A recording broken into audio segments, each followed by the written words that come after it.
দুটি সংখ্যার যোগফল 20 এবং তাদের পার্থক্য বলেছে 2.5, তাহলে তাদের অনুপাত কত হবে? এখানে আমাদের দুটি সংখ্যা a প্লাস বি বলে, যদি দুটি সংখ্যা এ বি ধরি তাহলে তাদের যোগফল বলেছে 20 আর তাদের পার্থক্য বা a minus B is equal to বলেছে 2.5।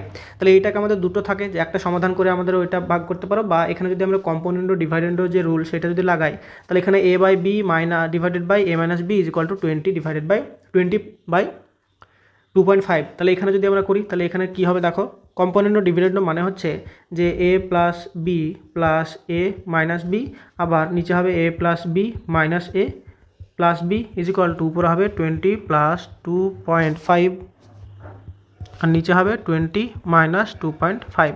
তাহলে উপরে মাইনাস বি প্লাস বি কাটলো আর নিচে হচ্ছে মাইনাস এ প্লাস বি, তাহলে উপরে হচ্ছে 2a আর নিচে হচ্ছে 2b ইজ ইকুয়াল টু আমরা পাচ্ছি 22.5 আর নিচে পাচ্ছি আমরা 17.5।